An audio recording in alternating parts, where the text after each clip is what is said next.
पाताल की नाग कन्याएं डोल उठती है। दिवस में कृष्ण लीला का वर्णन और कीर्तन करके गोपियां ब्रह्म संबंध बनाए रखती हैं। ब्रह्म संबंध को सतत बनाए रखने के लिए प्रयत्न किया जाए। एक क्षण मात्र भी जड़ वस्तु की ओर ध्यान न जाना चाहिए।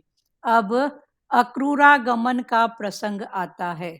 एक बार नारद जी ने कंस के पास जाकर कहा, तू तो बड़ा भोला है, इस वासुदेव ने तुझे उल्लू बनाया है। वह अपने 8वें पुत्र को नंद जी के पास छोड़ा और नंद जी की पुत्री को यहाँ ले आया है। श्री कृष्ण देवकी का पुत्र है और बलराम रोहिणी का। उन दोनों ने मिलकर तेरे कई सेवकों को मार डाला है। कंस ने यह सब सुना तो वह आग बबूला हो गया और वसुदेव को मारने के लिए तैयार हो गया। जो वैर भाव बढ़ाता है वह वैष्णव नहीं है। नारद जी सुलगाना भी जानते हैं और बुझाना भी, जबकि हम जैसे तो मात्र सुलगाते ही रहते हैं।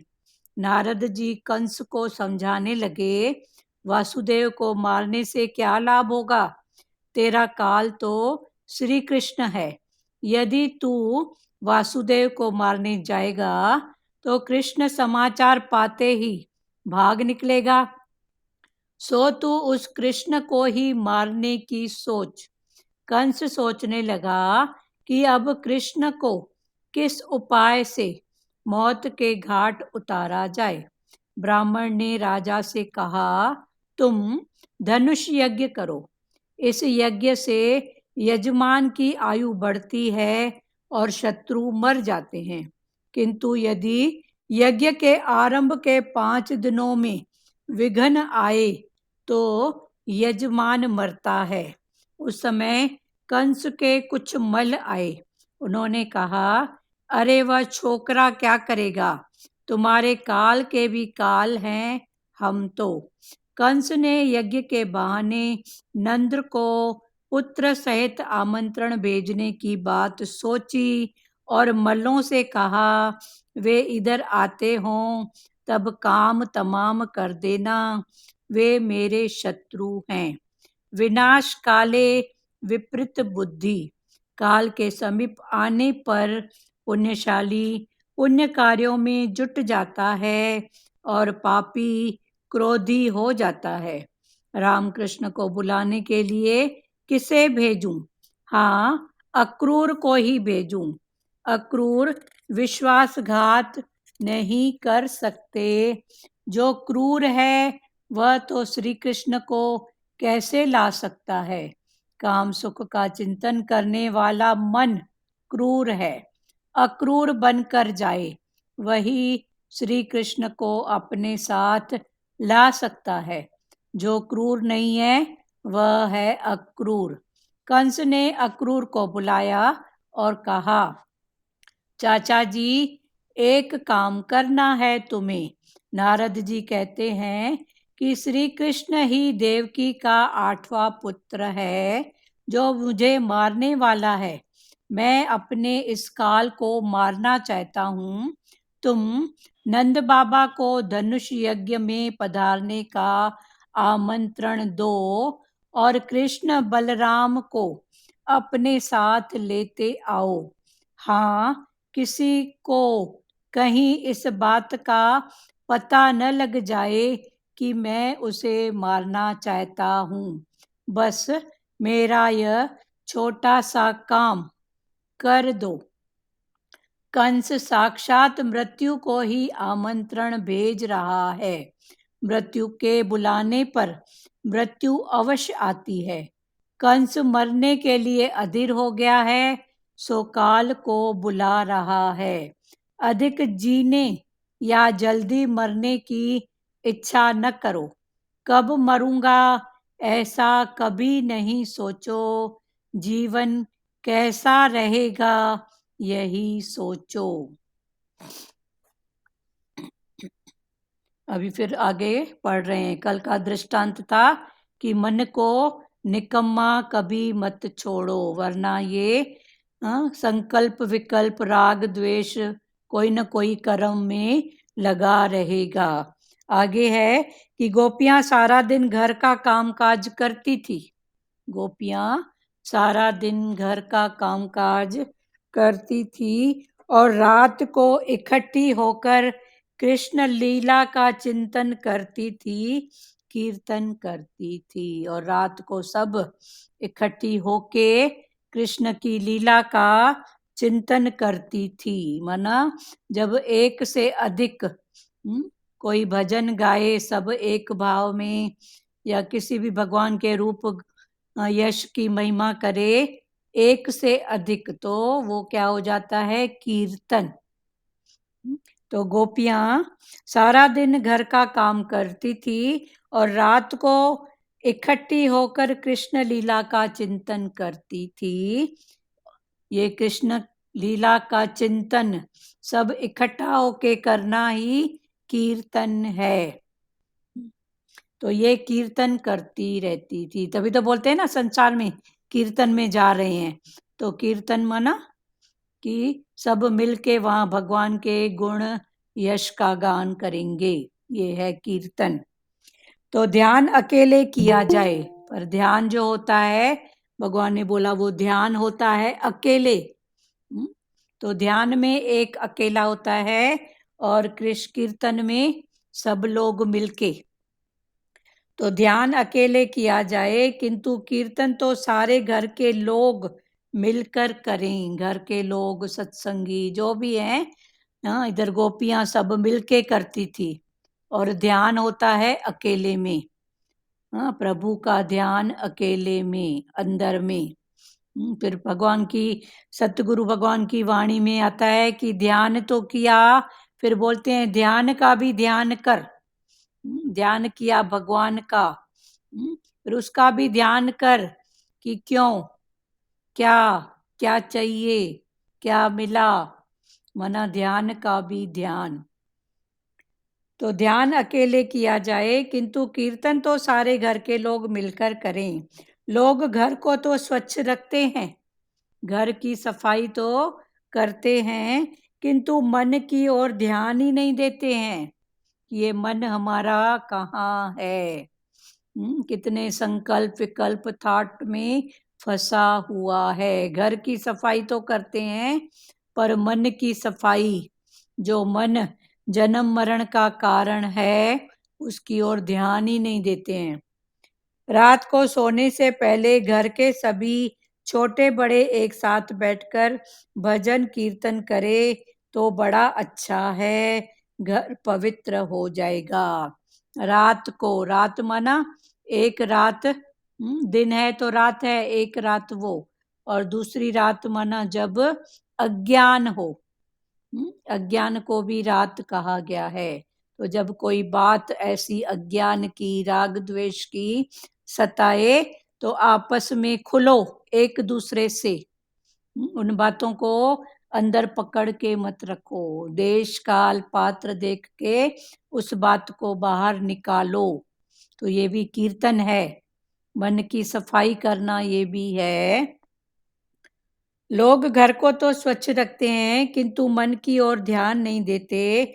रात को सोने से पहले, तो रात माना अज्ञान, सोने से पहला माना अज्ञान की नींद, उससे जागो, सोने से पहले जागना। तो पहले घर के सभी छोटे बड़े एक साथ बैठकर भजन कीर्तन करें तो बड़ा अच्छा है। तो ये जो भजन कीर्तन की बात भागवत में बताई है, ये कौन सी बताई गई है? कर्म भक्ति वाली। और ज्ञान भक्ति में फिर भगवान ने बोला मन की सफाई। अगर मन में कोई थॉट है तो भले बात करो। इसलिए तो ये बोलते हैं ना कि रात को सोते समय डायरी लिखो, अपने दिन भर का जो भी भाव है वो सब को लिखो। तो ये लिखने का कारण यही है कि मन की जहाँ जहाँ जो जो स्थिति दिन भर रही है, जिन जिन भाव में गया है, उसको लिख कर खाली हो जाओ। मन की सफाई करो। रात को सोने से पहले घर के सभी छोटे बड़े एक साथ बैठकर भजन कीर्तन करें तो बड़ा अच्छा है, घर पवित्र हो जाएगा। ये वो करेंगे तो भी वाइब्रेशन, घर पवित्र अच्छा होएगा। और ये मन की सफाई ज्ञान के भाव में लोगे तो भी घर, मन रूपी घर जो है वो पवित्र हो जाएगा। कथा कीर्तन भक्ति है। कथा करना और कीर्तन करना ये भी भगवान की भक्ति है। तो कथा भी देखो, अभी प्रेजेंट में कथा, कथा माना कहनी में था, पर कहनी में कभी था जो आज भी है, तो ये है कथा। जैसे भगवान की कथा माना कभी था, पर वो कभी था इतना सच था कि वो आज भी है, तो था ही है में बदला, तो ये है कथा। तो कथा कीर्तन भक्ति है। कथा और कीर्तन भक्ति है। कीर्तन के 3 प्रकार हैं। कीर्तन के कितने प्रकार हैं? 3 प्रकार हैं। पहला है नाम सकीर्तन, नाम के साथ कीर्तन करना, सब मिलकर भगवान का नाम का जप, ये कीर्तन पहला है नाम सकीर्तन। दूसरा गुण सकीर्तन, भगवान के गुण रूप की महिमा, तो ये दूसरा कीर्तन का प्रकार है कि गुण रूप की महिमा, भगवान के कार्यों की जो विशेषता है उसकी महिमा। और तीसरा है लीला सकीर्तन, कि भगवान ने, ध्रुव माता आप थोड़ा म्यूट कर दो, ये आप भोजन कर रहे हैं ना, तो अभी आप फोटो को डाउन कर लो, ठीक है? भोजन प्रसाद हो रहा है ना, सबका ध्यान जा रहा है, आप सुनो भले, ये भी प्रसाद है, ठीक है। कथा कीर्तन भक्ति है। कीर्तन के 3 प्रकार हैं, नाम सकीर्तन, गुण सकीर्तन और लीला सकीर्तन। भगवान की लीला कीर्तन सहित, माना सब मिलके सकीर्तन। घर में हर दिन सकीर्तन होना चाहिए। घर में कर्म भक्ति के भाव में कीर्तन समझे, और ज्ञान के भाव में मन में हर दिन, अंदर के भाव में हर दिन सकीर्तन होना चाहिए। तो कीर्तन के 3 प्रकार। पहला नाम सकीर्तन, भगवान का नाम लेके, नाम जप करते हैं ना कई लोग, तो नाम सकीर्तन वो भी भले मिलके, तो नाम सकीर्तन। दूसरा गुण सकीर्तन और तीसरा लीला सकीर्तन। घर में हर दिन सकीर्तन होना चाहिए। अरे सखी, मेरा कन्हैया भी कई तरह से बांसुरी बजाता है। तो एक सखी दूसरी सखी को बता रही है, बोल रही है। और देखो सखी का कौन सा भाव है? मेरा कन्हैया, तो मेरापन। तो उसमें भी आता है ना, जब तक भगवान से कोई रिश्ता नहीं जोड़ोगे तब तक वो सुनता भी नहीं है। तभी बोलते हैं ना, माता पिता गुरु सखा हमारे। तो इधर सखी कन्हैया से कौन सा रिश्ता जोड़ रही है कि मेरा है, तू मेरा है तो स्वाभाविक है मैं तेरी हूं। अरे सखी, मेरा कन्हैया भी कई तरह से बांसुरी बजाता है। जब वह दाहिने गाल की ओर रखकर बांसुरी बजाता है तब गोपियां तन्मय हो जाती हैं। तो 2 गाल है ना, दाहिना और बायां, तो जब ऐसे दाहिने गाल की तरफ रख के ऐसे बांसुरी बजाता है तो गोपियां लीन हो जाती हैं भगवान की सुंदरता को देख के। तन्मय, तन मन एक रस, भगवान की वाणी में आता है ना कि तन मन एक रस सिमरण कहिए सोय। सिमरण माना स्व का मरण, अपने आप को भूलना। मरण माना कौन सा मरण? माना भूलना। तो अपने आप को भूलना ही सच्चा सिमरन है। फिर वो भले किसी भाव में हो ना, देखो कोई संसार की भी सेवा करते करते जब भाव को भूल जाते हैं तो देखो वो भाव, जो भी सेवा करते हैं कितने अच्छे भाव में होती है, कैसे निपट जाती है, समझ में ही नहीं आता है। सबको ये अनुभव मिला होगा कभी न कभी कि जब भगवान के भाव में इतना बिजी रही कि मालूम ही नहीं पड़ा, ऐसी सेवा में इतना बिजी रही कि कब हो गया मालूम ही नहीं पड़ा, इतनी लीनता कि और कुछ से सामने कोई लीला भी होती है ना तो कभी कभी भाव में इतना रहते हैं तो ऐसे मालूम ही नहीं पड़ता है कि यहाँ से कोई क्रॉस होके भी गया, किसकी ऐसी कोई बात भी थी। तो भगवान भी उसी बात का कि तन मन एक रस, तो जब ये तन मन एक रस होता है तो ये ही सिमरन है, माना स्व का मौत सिमरन। तब गोपियां तन में, हाँ जी, गुरु नानक ने 3 बार बोला है सिमर सिमर सिमर। हाँ हाँ, सिमर तो वो सिमर, 3 बार बोला है तो भगवान बोलता है तीनों तन मन धन से, तीनों से सिमर। हाँ तीनों से, तन से भी, मन से भी, धन से भी। हाँ इसलिए 3 बार बोला है। हाँ, तन से भी सुमरो, मन से भी सुमरो और धन से भी सिमरो, सिमर सिमर सुख पाए। तो जब सिमरोगे तब ही सुख, कौन सा सुख, सच्चा सुख अंदर का। कल कलेश तन माह मिटाए। हाँ चलो बहुत, देखो सुखमनी भी हो रही है इधर भगवान की लीला देखो, ब्रह्मज्ञानी संतों की भाषा अटपटी, झटपट लखे न कोय, पर इधर तो देखो भगवान कैसे हर बात को ऐसे सरलता से समझा रहे हैं। सिमर सिमर सुख पाए, कल हाँ कलेश तन माह मिटाए। हाँ, कल कलेश तन माह मिटाए, माह मिटाए, मोह को मिटाए, कल कलेश को और मोह को ये मिटाता है, सिमर सिमर सुख पाए। आगे का है कल कलेश तन माय मिटाओ, सुने दास विसंबर एको, नाम जपत अगने तनेको। हाँ वेद पुराण सद्याखर, राम राम कीने किने अखर। थोड़ा धीरे धीरे कनका बोलो ना कृष्ण प्यारे, रट नहीं रो, धीरे धीरे बोलो, सबको समझ में आए ये। बोला है कि कनका एक जिय बसावे ताकि महिमा गनी न जाए।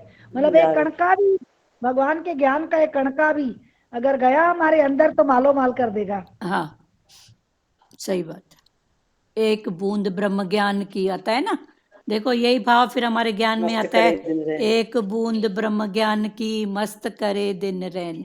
तो एक बूंद, फिर दूसरी तरफ बोलते हैं बूंद में सागर समाया, तो एक बूंद में इतना बड़ा सागर समाया हुआ है पर ये कोई विरला जानता है। तो एक बूंद माना भगवान का एक वचन, एक शब्द उठाओ तो सही, सारा सागर उसमें भरा हुआ है। शांति को पकड़ो, धीरज को पकड़ो, धीरज को पकड़ोगे तो शांति कहाँ जाएगी, आएगी ना। कितने रूप में सत्य आ जाएगा, शांति आ जाएगी, धीरज आ जाएगा, सुनने के कान, बोलने की मुख भी शांति से, आंख भी शांति। तो एक धीरज को पकड़ो, एक शांति को पकड़ो, एक सच को पकड़ो, कोई भी एक मौन, तो मुख की मौन के साथ फिर मन की मौन हो जाएगी ना। तो ऐसे एक शब्द माना एक बूंद, एक बूंद में सारा सागर समाया हुआ है पर ये कोई विरला जानता है। बूंद समाई सागर में, ये सब जानते हैं कि बूंद बूंद करके सागर बना है, बूंद बूंद करके घाघर भरी है, पर एक बूंद में पूरा सागर है, ये कोई विरला ही जानता है। ये ब्रह्म ज्ञानियों की सभा है, ब्रह्म ज्ञानियों की भाषा, गुरु भी ब्रह्म ज्ञानी।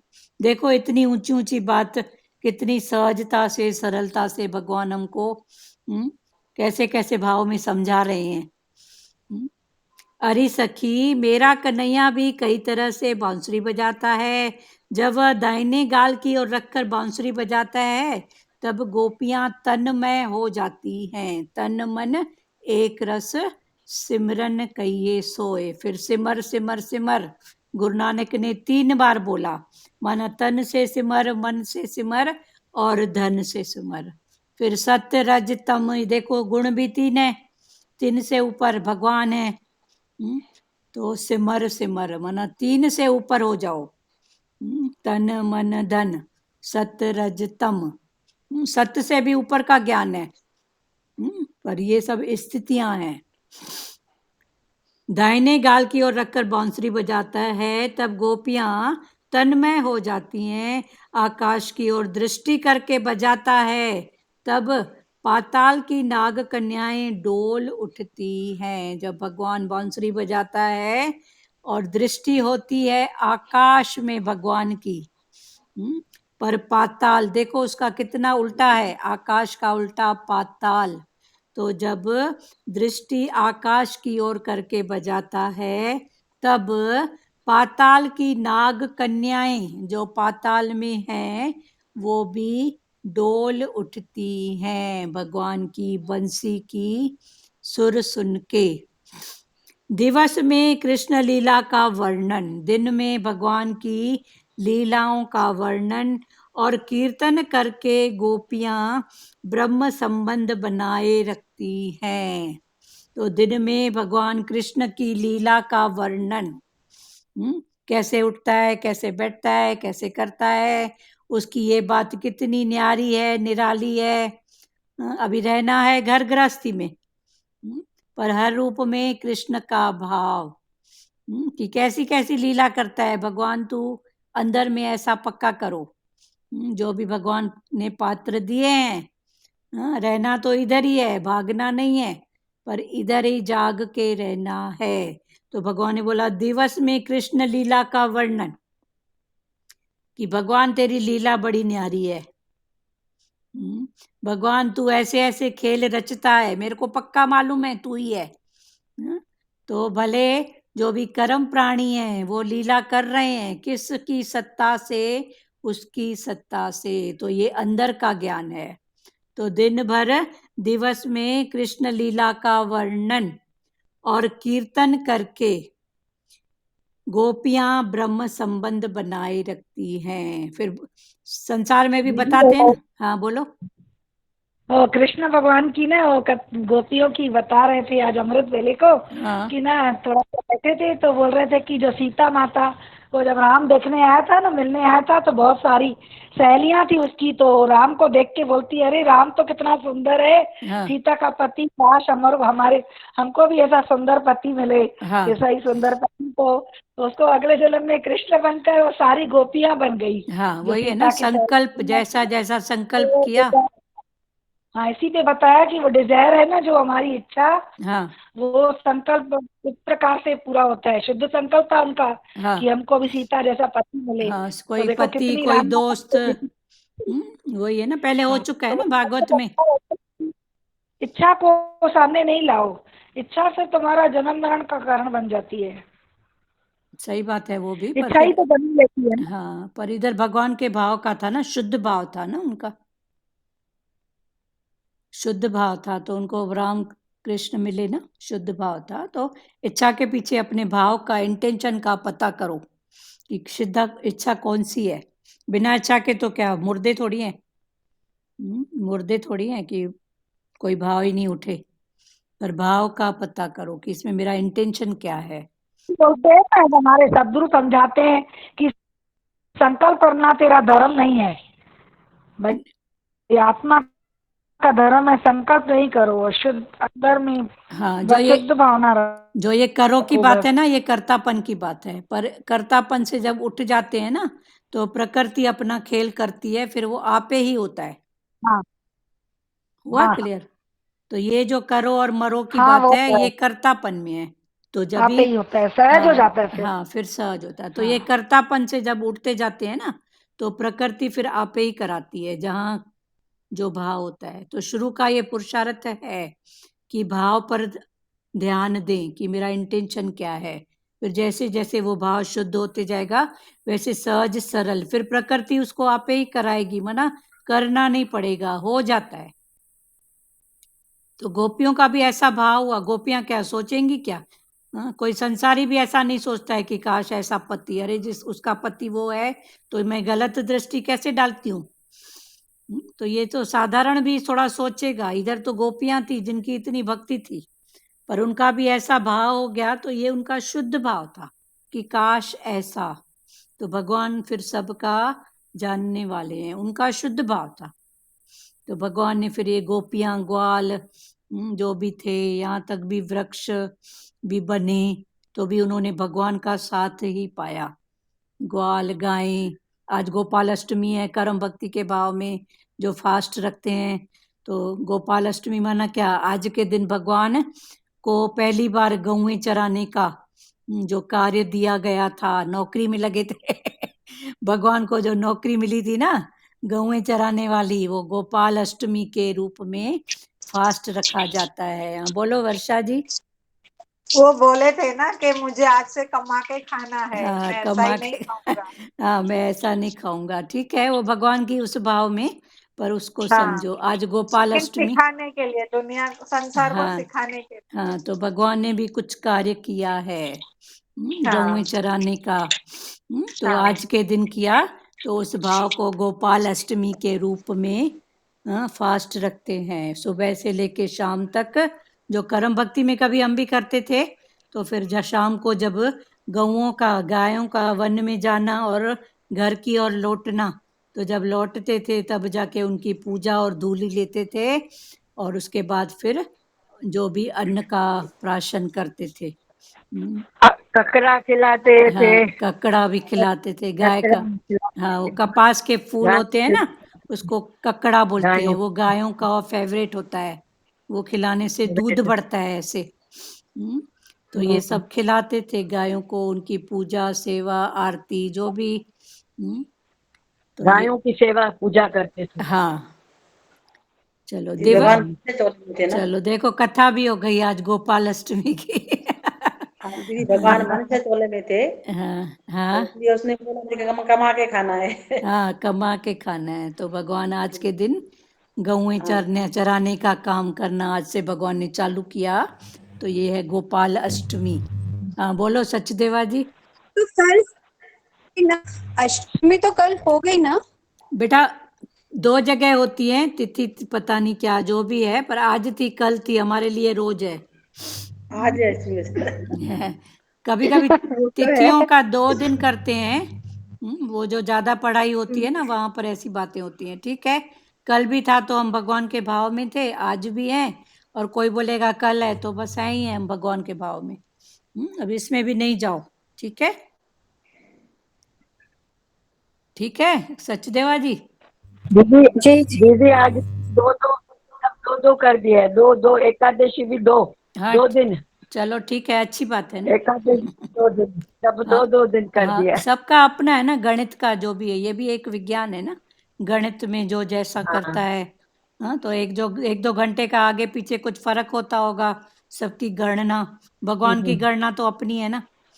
तो हर रूप में उसके हाँ। ध्यान में रहो, गोपाल अष्टमी हो गई, ये भी बाहर की बातें हैं। चलो, दिवस में कृष्ण लीला का वर्णन और कीर्तन करके गोपियां ब्रह्म संबंध बनाए रखती थी। ब्रह्म संबंध को सतत बनाए रखने के लिए प्रयत्न किया जाए। तो ये जो दिवस में कृष्ण लीला का वर्णन और रात को ब्रह्म के साथ संबंध, ये गोपियों का पहला पुरुषार्थ था।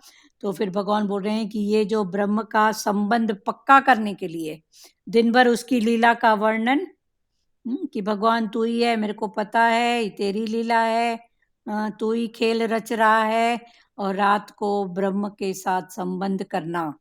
तो इसका जब करते करते फिर वो पक्का हो जाती है मन की। तो ब्रह्म संबंध को सतत बनाए रखने के लिए प्रयत्न किया जाए, कोशिश, तो ये इसका है, कोशिश है, प्रयत्न है, कि दिन भर भगवान की लीला का वर्णन और रात को भगवान के साथ संबंध करके।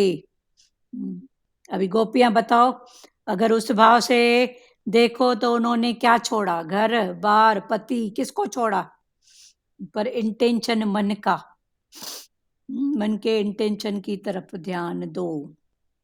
एक क्षण मात्र भी जड़ वस्तु की ओर ध्यान न जाना चाहिए। एक क्षण मात्र भी जड़ जड़ पदार्थ, उनकी तरफ हमारा ध्यान नहीं जाना चाहिए।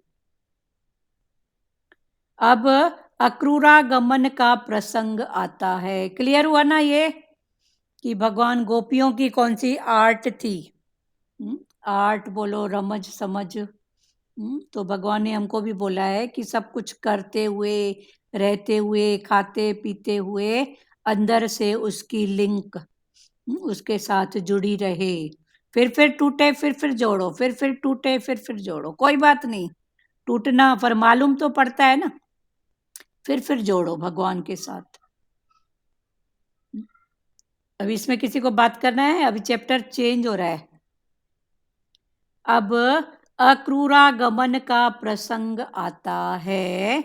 एक बार नारद जी ने कंस के पास जाकर कहा, तू तो बड़ा भोला है। अक्रूर एक राक्षस था, तो उसका अब प्रसंग आता है।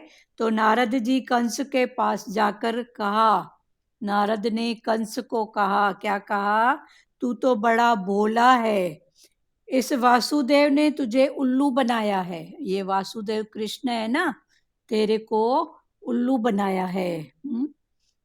कैसे? वह अपने 8वें पुत्र को नंद जी के पास छोड़ और नंद जी की पुत्री को यहाँ ले आया है। तो उसने तेरे को उल्लू बनाया है। कैसे?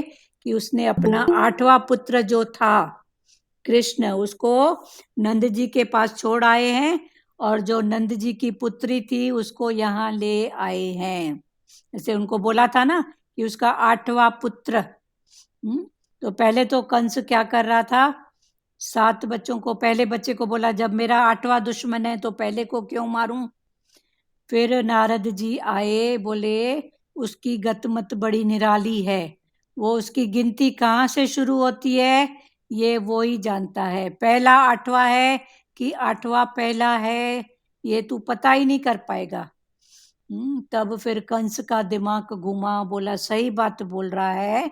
तो उसने उसके सब पुत्रों का, फिर दूसरी तरफ फिर वही कहानी थी कि ये जो थे 8, ये 8 वसु थे। तो इनको श्राप मिला था कि जन्म लेके मरने का, कि बस जन्म लेना, इतना ही श्राप था कि तू किसी की कोख में जाएगा, इतना तेरे को कष्ट है या इतना तेरा हिसाब किताब है। तब उन्होंने देवकी माता की कोख चुनी थी, और ऐसी ऐसी लीला मना, ये सब बना हुआ है। एक बार नारद जी ने कंस के पास जाकर कहा, तू तो बड़ा भोला है, इस वसुदेव ने तुझे उल्लू बनाया है। वह अपने 8वें पुत्र को, वसुदेव अपने 8वें पुत्र को नंद जी के पास छोड़ और नंद जी की पुत्री को यहाँ ले आया है। श्री कृष्ण देवकी का पुत्र है और बलराम रोहिणी का। श्री कृष्ण देवकी का पुत्र है और जो बलराम है वो किसका है? रोहिणी का। उन दोनों ने मिलकर तेरे कई सेवकों को मार डाला है। कंस ने यह सुना तो वह आग बबूला हो गया और वसुदेव को मारने के लिए तैयार हो गया। जो वैर भाव बढ़ाता है वह वैष्णव नहीं है। अब इसका सार यही है कि जो भी वैर भाव को अगर बढ़ाता है तो वो वैष्णव माना भगवान के भाव में हो ही नहीं सकता। फिर आगे है कि नारद जी सुलगाना भी जानते हैं और बुझाना भी। अभी नारद, पहले भी 3 स्थितियों में ये भाव खुला है कि नारद कौन सा? संसार का नारद, जिसको अपनी कुछ चाहिए तो वो क्या करेगा? सुलगाने का भाव करेगा कि इसका कुछ भी बिगड़े, इसका कुछ भी जले, मेरा की मेरी तो बने। तो एक नारद वो है, और एक नारद जो जन्म और मरण की नार को काटता है वो नारद, और एक नारद है जो भगवान का पैगाम एक जगह से लेके दूसरी जगह पहुंचाता है, पर वो उतना ही काम करता है कि भगवान का ये पैगाम बोलना है तो वो 2 मिनट के लिए प्रकट होगा, वो बात करेगा, फिर वापस नारायण नारायण करके अपने धाम में आ जाएगा। माना वो भगवान का सच्चा सेवक, उसको उतना ही काम करना है जितना भगवान की आज्ञा है। तो नारद जी सुलगाना भी जानते हैं। ये क्लियर हुआ नारद जी का? एक मन नारद, संसार में बोलते हैं ना नारद मुनि है, इधर की बात उधर करती है। तो एक इधर की उधर करती है, सुलगाती है, और एक होती है इधर की उधर करेगी, पर उसका इंटेंशन सुलगाने की अपेक्षा बनाना ज्यादा होता है। तो ऐसे करके फिर अपने आप की चेकिंग करो कि हमारा मन नारद कौन सा है। एक है जन्म मरण की नार को काटने वाला नारद, और एक उतना ही काम करेगा जितनी भगवान की आज्ञा है, फिर से नारायण धाम में नारायण नारायण करके आता है। वरना जहाँ जाएगा जितनी जरूरत है उतना ही वो बोलेगा करेगा, जो भी भाव है, फिर वो अपने शांत भाव में आनंद भाव में आता है। हुआ क्लियर? एक बार दोबारा से ये एग्जाम्पल के साथ बताइए। मैसेज एक मिनट, दुरु माता क्या बोल रहे हैं आप? मैसेज भेजता है, इधर का इधर, उधर का उधर। हाँ, उसको लेके नारद जाता। बोलते हैं ना। हाँ, एक नारद जो भगवान का मैसेज लेके जाता है इधर से उधर, वो उतना ही काम करेगा कि भगवान का मैसेज देना है, दे दिया, फिर वो नारायण धाम में आ जाता है, नारायण नारायण करता है, वरना अपने शांति में रिलैक्स। और एक मन को भी बोलते हैं ना नारद मुनि। हाँ, एक मन को नारद, कौन सा संसार में बोलते हैं ना नारद मुनि है, इधर की बात उधर करता है, इधर आग लगाएगा उधर आग लगाएगा। तो एक वो नारद मुनि, एक जन्म मरण की नार को काटने वाला नारद मुनि, एक भगवान का मैसेज ले जाने वाला नारद मुनि। ठीक है? हाँ, तो सचदेवा जी अभी आपका क्या क्वेश्चन है? नहीं, ये जो आपने बोला एक भगवान का नार काटने वाला नारद मुनि, जन्म वो मरण कैसे? की नार, वो किसी कर्तापन में नहीं आएगा, बस ऐसी स्थिति सामने आई, हो गई, खत्म, फिर वो न संकल्प करेगा न विकल्प करेगा, क्योंकि उसको आगे बढ़ाना। तेरी मेरी भी नहीं आना। हाँ, तेरी मेरी, उसको आगे का बढ़ाना ही नहीं है। बस स्थिति सामने आई, हो गई, फिर सोचेगा नहीं अच्छा किया बुरा किया, ऐसा किया ऐसा किया। जो भी हुआ उसके हुक्म से हो गया, खत्म, फिर वो सोचेगा नहीं, संकल्प भी नहीं करेगा, विकल्प भी नहीं करेगा। ठीक है? तो ये स्थिति तो सबसे अच्छी है। तो अच्छी है ना, पर अच्छी भी कब बनेगी? पहले तो उसके लिए हर बात का चिंतन करेंगे ना, पहले पूछेंगे तेरा क्या, क्यों, तेरे को क्या चाहिए, फिर मन बताएगा नहीं चाहिए तो नहीं चाहिए, तो चुप रहे, फिर कल 2 दिन चुप रहा, आज 1 दिन रहेगा, फिर 2 घंटे रहेगा, फिर ऐसे करते करते वो स्थिति बनेगी। तो फिर पुरुषार्थ जारी है, स्थिति अच्छी है पर उसमें फिर टिकना, कईयों का पुरुषार्थ हो गया है, कई लगे पड़े हैं, फिर वो आप अपनी स्थिति को जानो। एक तो दिखता है कि सुलगा रहा है पर वो बुझाता है। हाँ बोलिए दुरु माता, बोलिए। सुलझाने का मतलब है कौन सा मुनि सुलझाता है और कौन सा मुनि बुझाता है? मन की स्थिति है ना कि वो एक मन क्या करता है, कहीं जाके सुलगा के आता है, आग लगा के आ जाएगा, अरे तेरी तो कुछ भी हाँ, नहीं बनी है, तेरे को पूछता कौन है, देख तो तेरा बेटा होके तेरे साथ ऐसा करता है। और एक अच्छा, जाएगा बोलेगा, पर फिर उसको बोलेगा कि कोई बात नहीं, आजकल का ऐसा है, तो इसमें दुख की क्या बात है, होता है करके वो बुझाएगा, वो वहां आग बुझाएगा। नहीं लगाएगा। एक तो ऐसे करके अच्छा, अपना फायदा निकालने के लिए आग लगा के आएगा, दूसरा उन बातों को अच्छा। बताएगा पर बोलेगा ये कोई बड़ी बात नहीं है, ऐसा समय में होता है, पर तेरे को क्या करना है, तू अपने पद में रहे ना। तो वो सुलगा के भी बुझाया ना, उसको इसकी हाँ, स्थिति को बता के फिर बोला इसमें तेरा मतलब नहीं है, तू शांत रह। तो ये भी तो एक मन नारद है ना। ठीक। ठीक है ना? हाँ, दीदी हरिओम। हाँ हरिओम। लाजमाता बोलो। इसमें मैं अपना एक्सपीरियंस बताती हूँ। हाँ जब मेरे बेटे की पढ़ाई हो गई इंजीनियरिंग की, हाँ तो उसकी जॉब लगी, हाँ तो उसको जाना था, मतलब शहर छोड़ के दूसरे शहर में। हाँ तो जो लोग सुने वो मेरे पीछे आए, बोले हाँ बेटे को भेज रही हो, वहां जाके तुम्हें भूल जाएगा, कुछ भी नहीं भेजेगा, ये करेगा वो करेगा, अपने बेटे आजकल के बच्चे ऐसे हैं, हाँ लेकिन मैं अपने उसमें थी। हाँ, अपने गुरु के भाव में, हाँ, निश्चय में। मालिक की दुआ से, मालिक की मेहरबानी से दीदी सब अच्छा हुआ। हाँ सही बात है ना, आपका तो बेटा था, हम तो बेटियों का भाव जब रखे थे तो गांव में थे। तो बोलने वाले तो बहुत कुछ बोलते थे, फिर एक निश्चय से, हाँ जो हाँ जी, उस समय जो प्रकृति में गुरु था उनसे वचन लिया, फिर अपने निश्चय में हो गए, तो ठीक है हाँ ना। जी, मेरी बेटी भी थी ना, मेरी बेटी को हाँ शौक था डिफेंस में, इंडियन नेवी में मेरी बेटी लेफ्टिनेंट कमांडर है। हाँ तो जब वो जाती थी तो लोग क्या क्या बोलते थे, हाँ बेटी को भेज रही है, आजकल का जमाना नहीं है, ये नहीं है। चलो ठीक लेकिन है ना, उसका आपका लक्ष्य था, निश्चय काम आया कुल मिला के बस। हाँ, उसका लक्ष्य था मुझे जाना है, डिफेंस में ही जाना है, हाँ या आर्मी या नेवी या एयरफोर्स, तीनों में किसी में भी हो जाए। हाँ ठीक है ना, तो अच्छी बात। आज वो बड़ी पोस्ट पे लेफ्टिनेंट कमांडर है दीदी। चलो बहुत अच्छी बात है। वही है ना, अपना निश्चय ही काम आता है। बिगड़ने वाले घर में बच्चे बिगड़ सकते हैं, और जहाँ जी नहीं जी, बिगड़े हों, संस्कार अच्छे हो, तो हाँ कहीं पर कुछ नहीं हो सकता है। हाँ दीदी, तो कुल मिला के बात निश्चय की है, संस्कार की है। बच्चों को अच्छे संस्कार दो, अच्छे भाव दो। हम्म, ठीक है।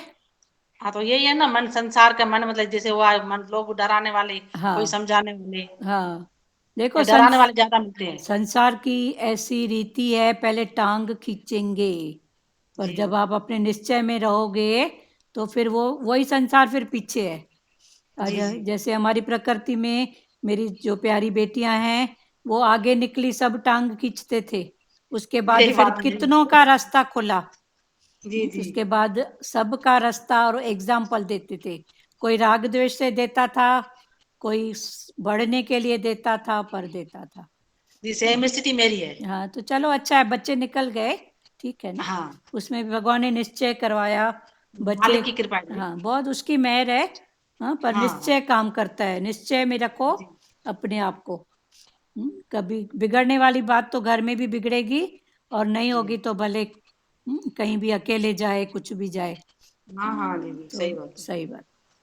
जो वैर बढ़ाता। तेरे पाणी शब्दा भला, इसी हाँ भाव में रहे। तेरे पाणी शब्दा भला। हाँ, तेरे भाणे जी सबदा भला। जी, उसके भाणे में रहो तो फिर सबका भला बराबर। सबका ही भला, यही है ना भाव। हाँ हाँ हाँ, तो निश्चय में रहो, कुल मिला के निश्चय है। और ये हम्म। ये भी बाहर की भी बातों को समझते जाओ ना, कि पहले ये तुम्हारी टांग खींचेंगे। हम्म, हाँ, फिर चुप ही हो जाते हाँ हैं लोग, नहीं, चुप नहीं हो शांत हो जाएंगे, जाते हैं। फिर देखेंगे फायदा तो आपके पीछे। हाँ हाँ। हाँ चुप होने के लिए संसार नहीं है, वो तो कुछ ना कुछ बोलेगा। हाँ, संसार माना चुप कामयाबी नहीं। कामयाबी के सब पीछे आते हैं। हाँ फिर सब पीछे आते। संसार चुप हो ही नहीं सकता प्यारी, वो तो कुछ ना नहीं, कुछ हाँ। बोलेगा। भगवान को भी किसी ने नहीं छोड़ा है, तो आपको हमको कौन छोड़ेगा बताओ तो। हम्म। तो चुप नहीं होएंगे, कोई चुप नहीं होता है, वो बोलेंगे, क्योंकि तालियों वाले भी यही हैं और गालियों वाले भी यही हैं। जी जी, बिल्कुल। हाँ तो तालियां जो बिल्कुल सही बजाते हैं, बात है। गालियां भी वही देते हैं। हमको क्या करना है, वो अपने निश्चय में रहो बस। हम्म। जो वैर भाव बढ़ाता है वह वैष्णव नहीं है। नारद जी सुलगाना भी जानते हैं और बुझाना भी। क्लियर हुआ ना। तो एक नारद खाली सुलगाता है, एक नारद है कि सुलगाना भी जानता है और बुझाना भी। वो बताएगा बेटा है, फिर बोलेगा कोई बात नहीं, ऐसा होता है, पर आप निश्चय में रहो ना, आप क्यों डोल रहे हो। हम्म? जबकि हम जैसे मात्र सुलगाते ही रहते हैं, संसार वाले मात्र सुलगाते ही रहते हैं। नारद जी कंस को समझाने लगे, वसुदेव को मारने से क्या लाभ होगा। फिर नारद जी फिर वही बोल रहे हैं कि वसुदेव को जो तू मारेगा, देवकी को, वसुदेव को, तो तेरे को क्या लाभ होएगा।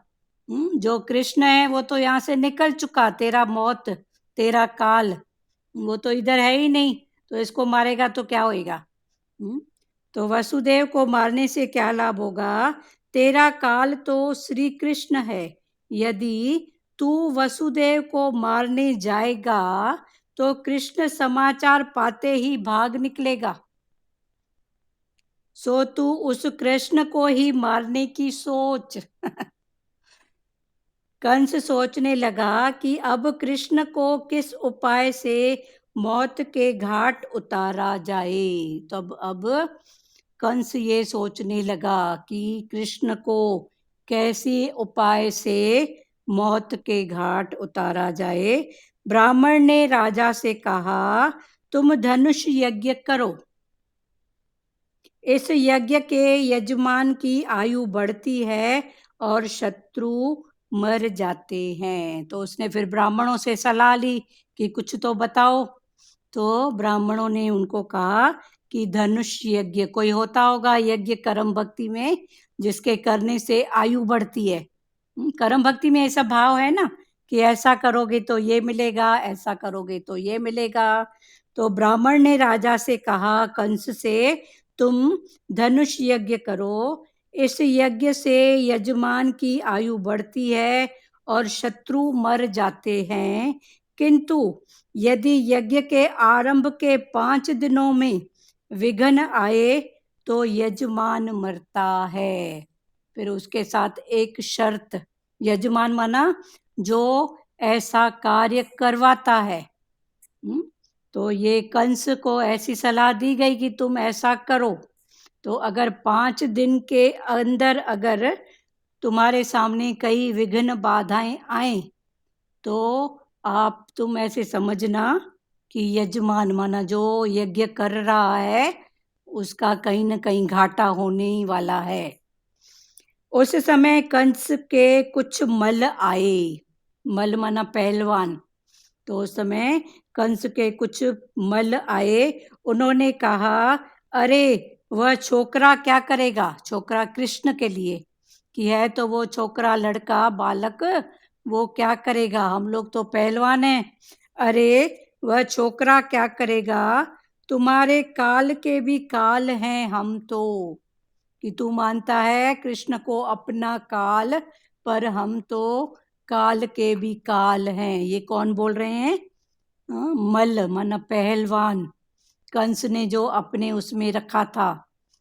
तो वो बोलने लगे। कंस ने यज्ञ के बहाने नंद को पुत्र सहित आमंत्रण भेजने की बात सोची।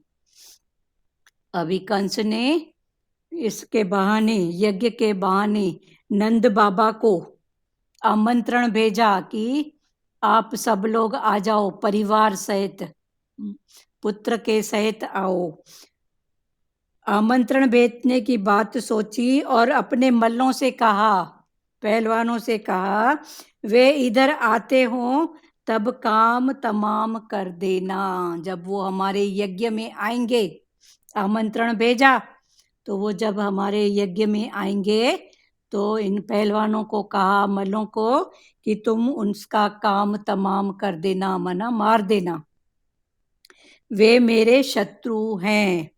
विनाश काले विपरीत बुद्धि। अभी भगवान इसका इंटेंशन समझा रहे हैं कि जब विनाश होने वाला होता है ना, तो बुद्धि भी विपरीत जाती है, उल्टी हो जाती है।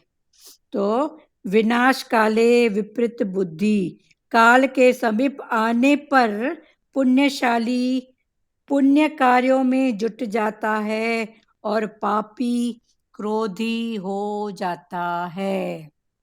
अब ये भगवान ये समझा रहे हैं हमको, और हमको दिखा रहे हैं कि ऐसे अगर लक्षण सामने दिखें अपने अंदर या, तो आप उन बातों को समझो। विनाश काले विपरीत बुद्धि, काल के समीप आने पर, जब काल समय पर आता है तो उसके आने पर जो पुण्यशाली पुण्य कार्यों में जुट जाता है कि अभी तो मैं बस मेरी पूरी होने को आई है, तो उससे अच्छा कुछ अच्छा कर लूं। तो जब ऐसा भाव है तो ये पुण्यशाली का भाव है। और जो पापी एक होता है, मिनट, ये जो आपने पुण्यशाली का बताया और क्रोध का बताया, लेकिन पुण्यशाली आत्माओं को भी तो क्रोध आता ही है। हाँ तो वो किस तरह से होता है उनका हाँ, वो क्रोध? क्रोध अपने ऊपर आएगा, दूसरे के ऊपर नहीं आएगा, कर्म बनाने के लिए नहीं आएगा। वो क्रोध का जो इंटेंशन होगा ना, वो अपने तरफ, कि मैंने क्या किया, मेरे को क्या करना है, मैं इसकी क्यों सुनूं, मैं इसकी क्यों सुनूं। आपके ऊपर गुस्सा आया पर मैं क्यों सुनूं, तो मैं अपनी बना रहा हूं ना।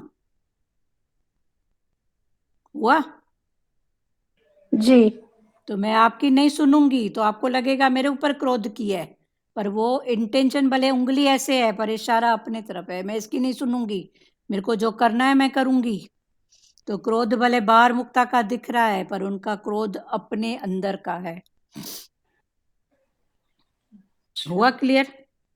जी। पर हमारी वो दृष्टि अभी तक नहीं थी तो उसे लगता था इसको भी क्रोध है, इसको भी। अभी इंटेंशन जानूं कि उसका इंटेंशन क्या है। तो अभी मैं इसकी नहीं सुनूंगी, वरना क्रोध है, पर उसकी नहीं सुनूंगी, वरना मैं अपनी चलाऊंगी। मेरे को जो करना है, पुण्य जो भी करना है मैं करूंगी। तो क्रोध तो दिख रहा है, पर दिखने में इंटेंशन क्या है।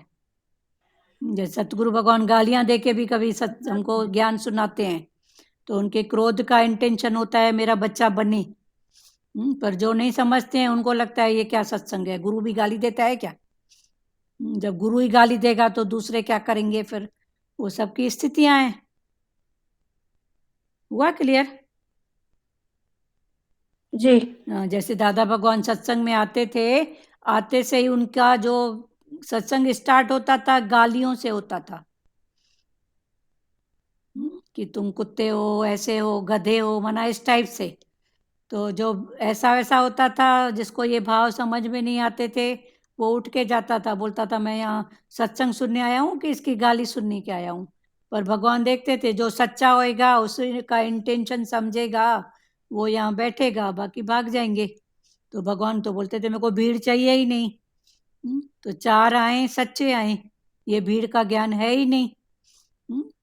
तो भगवान फिर देखते थे तो गधे कुत्ते कौन, फालतू बक बक करते हैं, गधों के समान बोझ उठा के घूमते हैं, किसका होगा, कैसा होगा, क्या होगा बोझ। तो फिर वो गधे ना, पर जो नहीं समझेगा वो अपने आप को मान लेता है। हुआ क्लियर? जी। और किसी को कोई भाव है तो खुलो। विनाशकाली विपरीत बुद्धि। हाँ बोलिए दुरु माता। दीदी, आप तो सब खोल खोल के समझा रहे हैं। हाँ दादा भगवान की भी बात बता रहे हैं, हाँ बीच बीच में भगवान की भी बात बता रहे हैं, तो खुल रहा है ना हाँ, सत्संग। सत्संग खुल रहा है, कर्म भक्ति ऐसे ज्ञान वैराग सब आ रहा है ना इधर। दोनों, हाँ हाँ सब आ रहा हाँ है। जो बात भी सुन रहे हैं और हाँ भगवान की वाणी भी बीच बीच में हाँ आ हाँ, रही है। कोई बात। जो कर्म समझ में भक्ति आ में है रहा वो वहां से समझे, जो ज्ञान में है। है हाँ, वो वहां से समझे।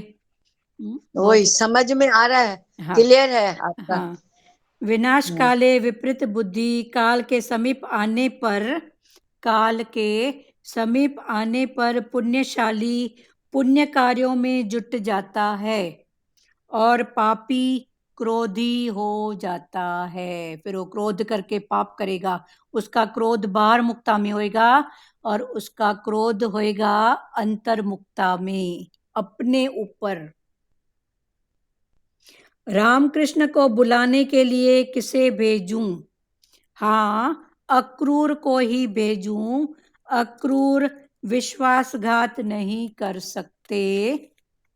जो क्रूर है वह तो श्री कृष्ण को कैसे ला सकता है।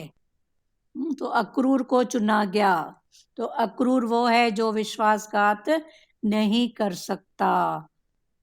और जो विश्वासघात करता है वो क्रूर बोलते हैं ना, क्रूर व्यक्ति है, क्रोधी है।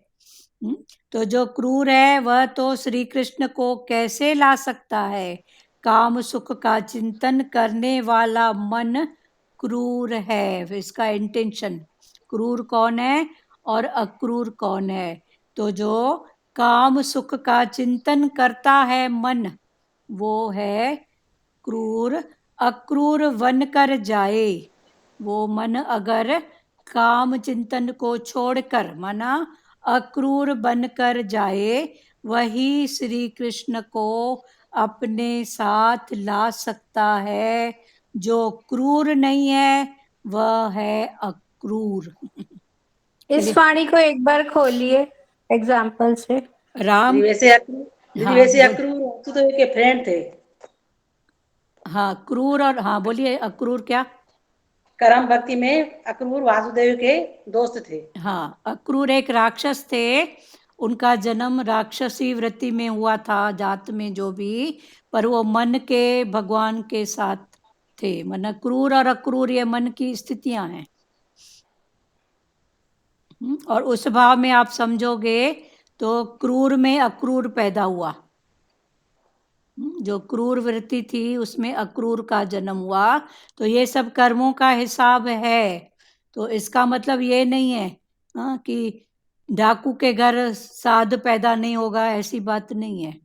पर बाहर मुक्ता में हमारा मन होता है ना, तो हम ऐसा ही सोचते हैं। तो भगवान ने बोला ये बात ऐसी नहीं है, वो तो कुछ कर्मों का हिसाब है। पर डाकू के घर साधु पैदा हो सकता है, ऐसा नहीं है कि डाकू का बेटा डाकू ही होए, चोर का बेटा चोर ही हो, ये बात नहीं है। ये प्रहलाद भगत हुए थे हिरण्यकश्यप के हाँ, घर। जैसे प्रहलाद का बराबर। प्रहलाद भगत हुए थे हिरण्यकश्यप। हिरण्यकश्यप कौन था? राक्षस था ना। पर राक्षस विभीषण क्या? हुए रावण के भाई। हाँ, विभीषण थे, विभीषण। बराबर। ये दृष्टांत है ना, रावण का भाई विभीषण। थे विभीषण। तो आपस में भाई ना। जी जी। तो एक हिरण्यकश्यप तो प्रहलाद का बाप था ना, हाँ पिता जी। था ना। हाँ पिता था ना। पर हिरण्यकश्यप कौन था? राक्षस था। राक्षस था। हाँ, हाँ, पर राक्षस के यहाँ भगत हुआ ना, जो भगवान का भक्ति। भगत। हाँ, चलो, राम कृष्ण को बुलाने के लिए किसे भेजूं? हाँ, अक्रूर को ही भेजूं। अक्रूर विश्वासघात नहीं कर सकते। अक्रूर जो है वो विश्वासघात नहीं कर सकता। जो क्रूर है वह तो श्री कृष्ण को कैसे ला सकता है? जो क्रूर है, विश्वासघाती है, वो भगवान को ला नहीं सकता। जिसने विश्वास का घात, अभी ज्ञान क्या है? विश्वास ही ज्ञान है, श्रद्धा ही ज्ञान है। तो जिसके पास ज्ञान नहीं है, विश्वास नहीं है, तो वो तो अज्ञान हो गया ना। अब इस भाव में समझो, वह तो श्री कृष्ण को कैसे ला सकता है? काम सुख का चिंतन करने वाला मन क्रूर है, अक्रूर बनकर जाए। जो मन काम सुख का चिंतन करता है वो क्रूर है, पर वो काम सुख के चिंतन से हटा के जाए तो वो है अक्रूर। तो अक्रूर बनकर जाए वही श्री एक ये कृष्ण। एग्जाम्पल दीजिए इनका, ये क्लियर नहीं हो रहा। थोड़ा सा एग्जाम्पल बताइए इसका, काम सुख क्रूर और अक्रूर का। काम सुख का जो चिंतन करेगा तो वो भगवान। देखो, एक गद्दी में तो एक राजा बैठेगा ना, हम्म तो या तो संसार या तो भगवान, हम्म है ना। फिर भगवान ने बोला रहना संसार में है, जी। तो फिर क्या करने का? रहना इधर ही है। जैसे अभी गोपियों का भाव था, तो गोपियां सब कुछ करते हुए अपने भाव का इंटेंशन। तो ये क्रूर मन और अक्रूर मन क्या है? इंटेंशन जानो। वही मन क्रूर है। कौन सा? जो श्री कृष्ण को क्रूर मन तो ला नहीं सकता है, तो फिर उसकी क्रूरता को जानो। वो क्रूरता क्यों है? क्योंकि उसको काम सुख का चिंतन है, कामना है, वासना है, इच्छा है, तमो मतलब की बात। दुनियावी पदार्थों का, यहाँ हाँ के पदार्थों की हाँ इच्छा का। हाँ क्रूर मतलब वो हुआ। हाँ, वो हुआ। तो भगवान ने बोला अक्रूर बनकर जाओ, माने इन बातों से हटकर। तो हटेंगे क्या? अब शरीर है तो सबकी जरूरत है, पर एक निश्चय में आ जाओ ना। मेरे हिस्से का एक हम्म गिलास पानी भी कोई नहीं पी सकता है। जी। तो जब ये निश्चय आ गया। दीदी, हाँ बोला क्रूर और अक्रूर बनना ज्ञान अज्ञान को समझो। हाँ, ज्ञान या अज्ञान, आप इस भाव ऐसे में समझ रहे हैं तो ये भी भाव वही है ना, वो भी भाव वही है। इसी भाव में। हाँ, हाँ क्रूर अक्रूर के हाँ माना ज्ञान और अज्ञान। हाँ हम्म, हाँ, तो वही है ना कि काम सुख का चिंतन करने वाला मन क्रूर है। जो क्रूर है। चिंतन उसी में डूबा हुआ है। हम्म, पर एक बार ध्यान जाएगा, पर बोलेगा कि ठीक है मेरी थाली बनी पड़ी है। ऐसा करके वो पुरुषार्थ में लग जाएगा तो थाली उसके पीछे जाएगी ना। तो वो थाली पीछे जाएगी, मन अक्रूर है। पर वो थाली के लिए बैठ के सोचेगा, चिंतन करेगा, कर्म बनाएगा, तो वो क्रूर है। तो कर्म न करके वो पुरुषार्थ करेगा, वो कर्म करेगा। क्लियर हुआ सचदेवा जी? जी जी। हाँ, काम सुख का चिंतन करने वाला मन अक्रूर है, अक्रूर बनकर जाए वही श्री कृष्ण को अपने साथ ला सकता है। जो क्रूर नहीं है वह है अक्रूर। ठीक है ना, जो संसार में नहीं है वही तो फिर भगवान में है, जो भगवान में नहीं है मन संसार में है। हुआ क्लियर? जी फिर भगवान क्या संसार क्या, ये तो समझ की बात है, रहना तो इधर ही है। जैसे कीचड़ में कमल है तो कैसे है, फिर उस बात को समझो। हुआ क्लियर? जी जी। हाँ, अब भले जिसको जो थॉट उठ रहा है खोलो तो वाणी खुलेगी और सबकी पक्ता भी होगी। भगवान बोलते हैं ना हमारे, शुद्ध भावना रखो, हर प्राणी मात्र के लिए शुद्ध भावना। हाँ, शुद्ध और भाव। सत्संग में बैठते हैं तो वही सत्संग में ही समझ में आता है कि हर दिल में मेरे प्रभु का वासा है, हाँ हर जगह पे प्रभु बसा हुआ है। हाँ, बहुत आज अच्छा। कलयुग का बता रहे थे कि देखो, कलयुग बोलता था कि मेरे को ना, मतलब जो भी गुरु हैं करामतें नहीं दिखाएं, हाँ, ज्ञान से जोड़े भगवान को। ज्ञान से जोड़े। तो वही हमारे गुरु भी तो कभी करामत नहीं दिखाते हैं। वैसे भी जो कलयुग सच्चा में होता है ना वो मतलब, करामात नहीं दिखाता है। लेकिन देखी हाँ देखी जाती है, हाँ, लेकिन देखी जाती है, दिखाते नहीं है। दिखाते नहीं, वो तो देखी जाते हैं ना, पर वो अनुभव की हाँ बात है ना। देखो हाँ करामात किसने दिखाया, संत कंवर राम ने। जी जी। मुर्दा बच्चा उनको गोदी में माई दे के गई, हाँ, था फंस गए ना पहले से ही बेचारे। मरा हुआ। वो लोली देते हाँ थे, लोरी देते थे, तो उन्होंने लोरी दी और बाद में माई को लौटाया। तो उस समय उनको मालूम पड़ा कि बच्चा, तो उनको ऐसे लगा कि मेरे ऊपर ये इल्जाम ना आए, तो उन्होंने भगवान को ऐसी पुकार की। वो भजन है ना, नाले धणिया में बेड़ो पार मुंजो। हाँ, तो ये उसका वो अंदर हृदय की पुकार निकली भगवान के प्रति, तो वो जिंदा बच्चा हो गया, मरा हुआ भी। तो बाद में उनकी कीर्ति इतनी फैली, हाँ, कि 4 दोस्त तो 50 दुश्मन। तो आखिर उनको देखो गोली लगी ना।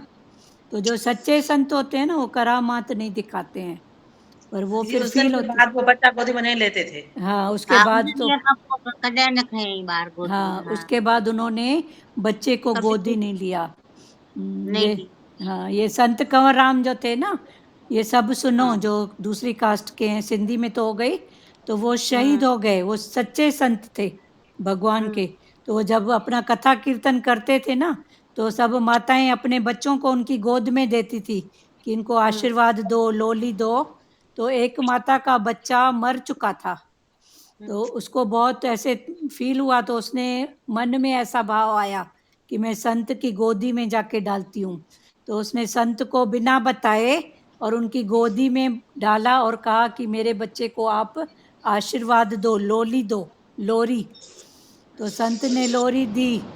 तो बाद में संत को मालूम हुआ कि ये बच्चा तो उनको लगा कि कहीं मेरे ऊपर ऐसा भाव तो नहीं आया कि मैंने ऐसे कुछ किया या मेरे द्वारा हुआ।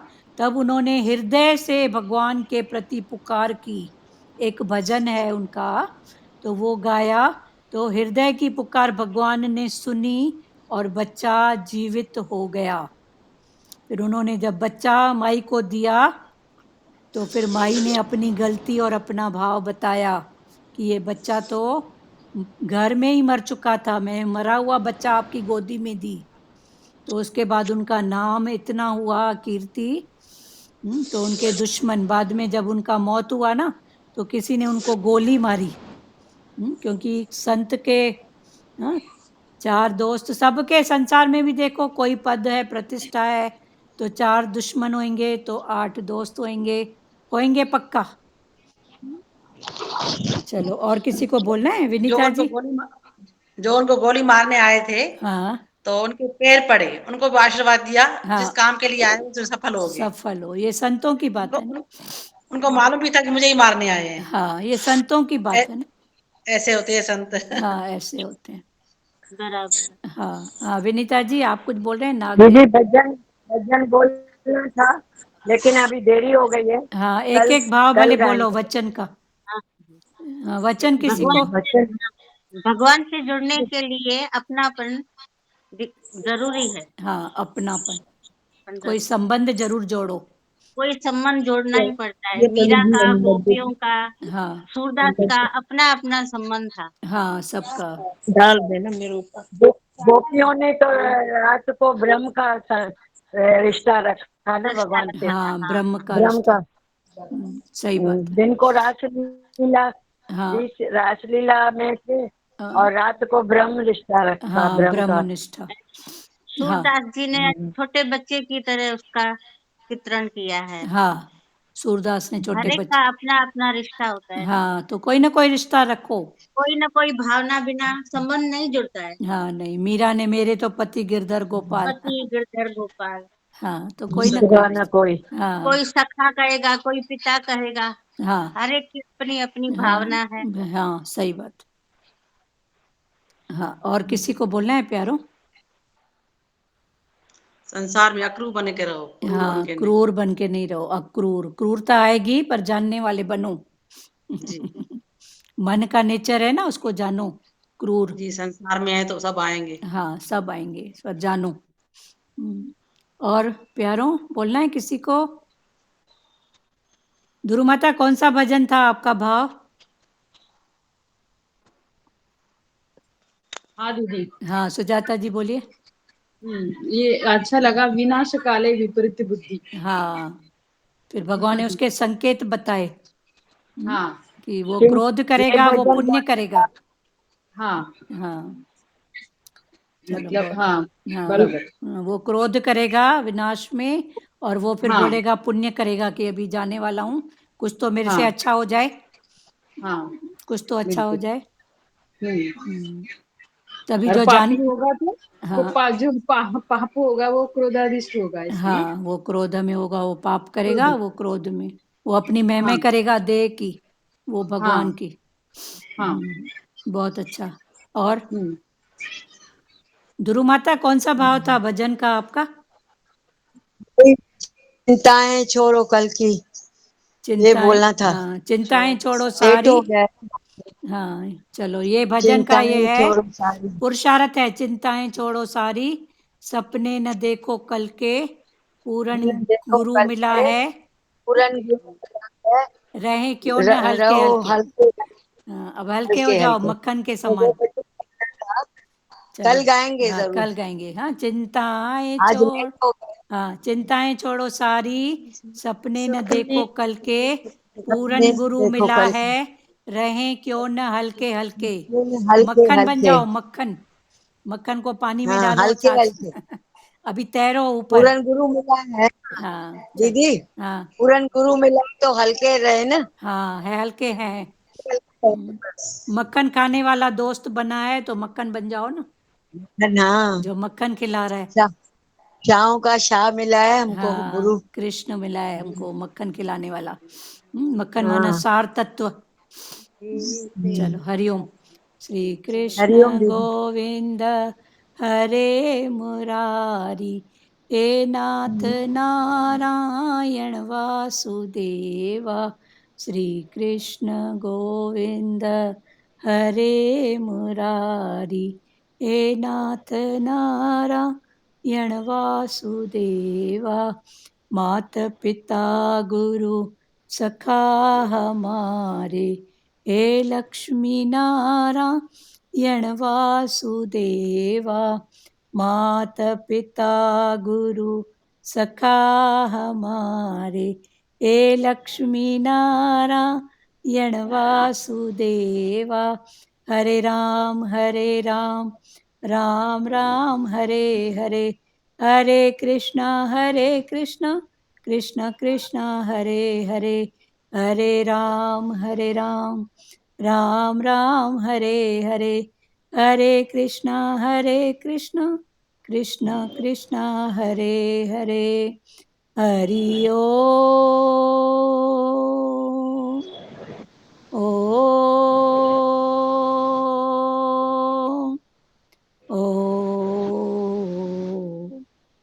शिवो हरि ओम। हरिओम दीदी। सबको हरि ओम, अब सबको हरि ओम। अब आपने भगवान जी का बोला था ना, हाँ। 3 होते हैं, हाँ ब्रह्मा विष्णु महेश, हाँ सरस्वती जी, लक्ष्मी जी, गणेश जी। हाँ, बहुत अच्छा। बहुत अच्छा, 3 होते हैं, सत्य रज तम, ब्रह्मा विष्णु महेश, तन मन धन, सब। ठीक है, सरस्वती जी, लक्ष्मी जी, गणेश जी। हाँ, सरस्वती जी, लक्ष्मी। हरिओम दीदी। हरिओम हरिओम, बोलिए। वो भजन था ना, वो जुबा कहाँ से लाऊं जिससे करूं मैं शुक्रिया, उसकी तर्ज हमको नहीं मालूम है। वो जुबां कहाँ से लाऊं जिससे करूं मैं शुक्रिया। ये कौन सी वो जुबां कहाँ से लाऊं जिसे करूं मैं ये शुक्रिया। कौन सी तर्ज है, इनको तर्ज बताओ। जब भी तो पिक्चर फिर का गाना याद आ रहा है पर होठों हाँ पे नहीं मुझे आ भी रहा याद है, है। जुबान में नहीं आ रहा दीदी। बताएंगे आपको, ठीक है। जी जी हाँ ठीक। बहुत शुक्रिया। हाँ हाँ, बहुत शुक्रिया, थैंक यू आपका। ठीक है, आपका ये जो भाव है हो जाएगा, सोच रहे हैं। अंदर में आ रहा है पर याद नहीं आ रहा है। ये भजन आप मेरे को भेज सकते हैं? हाँ भेज, जी जी बेशक लाज बेशक। माता भेज देना, ग्रुप में डाल देना। जी जी दीदी। चलो ठीक है, शुक्रिया। चलो गा के डालोगे तो और अच्छा होगा, सबको तर्ज के साथ समझ में आएगा। हाँ दीदी हाँ। ठीक है, गा के डाल देना। जी दीदी। चलो, वैसे वो महिमा नहीं कर रहे हो तो यही करो। वैसे ये ग्रुप इसलिए बना था कि एक दूसरे हाँ को इनकरेज करें, गुरु की महिमा करें, और जी फिर जी से वही सब लोग उठाए कोटेशन और डाले। तो फिर हम भी ऐसे ही हो गए, चलो भाई जैसा हवा का रुख है वैसे हो जाओ। 2-3 दिन स्ट्रिक हुए थे, पर फिर देखे, मैं बोली चलो भला, चलो ठीक है, आप गा के डालना, ठीक है। जी दीदी। चलो, हरिओम सबको, हरिओम। सबको हरिओम। हम्म, हरिओम आंटी। हरिओम बेटा, हरिओम।